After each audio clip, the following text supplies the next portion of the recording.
জিভে জল এসে গেলে দায়ী আমি না ভাই। আজকের রেসিপিটা হচ্ছে লেবুর ফিনিক, দেখেই বুঝতে পারতেছেন সবাই। জানি আমি সবার মুখে জলে পানি এসে গেছে। এই যে দেখতেছেন খাচ্ছে মাই হাজব্যান্ড, অনেক মজা করে খাচ্ছে, একটু নাকি টক লাগে নাই। তো হ্যালো লাভলি ভিউয়ার্স, আসসালামু আলাইকুম, শুভরাত্রি। কে কোথা থেকে দেখতেছেন আমার ভিডিও। তো এই যে বন্ধুরা, আমি একটা লেবু নিয়েছি লেবুর ফিনিকটা করার জন্য। একদম ফ্রেশ লেবুটাকে আমি স্লাইস করে কেটে নিচ্ছি, একদম পাতলা করে স্লাইস করতেছি, যতটুকু পারি পাতলা করার চেষ্টা করতেছি। পাতলা করে কেটে নেওয়া শেষ। এখন আমি একটা প্লেটে সবগুলো লেবুর স্লাইস তুলে নিচ্ছি, সাজিয়ে নিলাম। এই তো এখন লেবুর গুলির উপরে সামান্য মরিচের গুঁড়া ছিটিয়ে দিচ্ছি।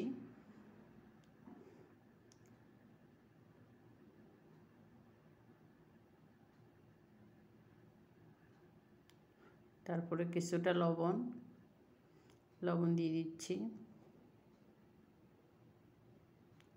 এরপর কিছুটা চিনি, সামান্য পরিমাণ চিনি। এই যে একটু গরম মশলা না সরি, এটা পাঁচফোড়ন, আমার যে আচারের মশলা ওটা দিয়ে দিচ্ছি। আর একটু দিচ্ছি ম্যাজিক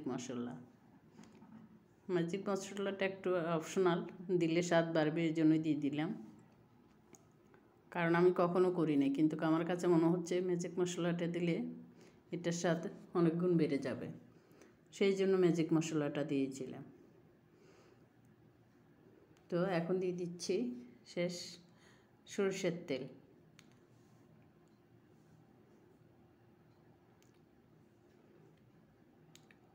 সরষের তেল দিয়ে মশলাগুলি সব লেবুর সাথে একটু ভালোভাবে মেখে দিচ্ছি।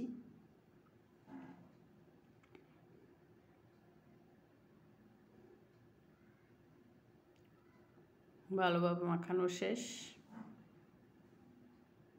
যে এখন একটা স্লাইস আমি মুখে দিচ্ছি। বিশ্বাস করুন বন্ধুরা, একটুও টক লাগেনি, খেতে অনেক ভালো লাগছে। এই যে এদিকে আমার হাজব্যান্ডকে দিয়ে এসে আমি পাকঘর থেকে আবার যেয়ে দেখি যে অর্ধেক সাফা করে দিয়ে দিছে একদম। আসলে লেবুর ফিনিকটা করেছে ওর জন্য, ওর গায়ে জ্বর, মুখে স্বাদ লাগে না কিছু, এই জন্য বলতেছে একটু টকটক কিছু হলে ভালো হইতো।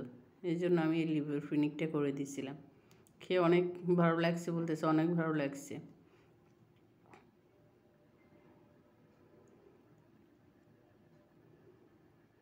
তো বন্ধুরা, কে কোথা থেকে দেখতেছেন, ইউটিউব ফেসবুক যেখান থেকে দেখতেছেন আমার রেসিপিটা, সবাই আমার রেসিপিটার সঙ্গে থাকবেন। ফেসবুক হলে একটা ফলো দিয়ে লাইক কমেন্ট করে যাবেন।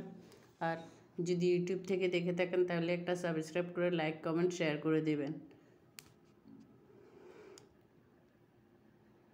সবাই আমার চ্যানেলের সাথে থাকবেন। সবাই ভালো থাকবেন, সুস্থ থাকবেন। আল্লাহ হাফেজ, আসসালামু আলাইকুম।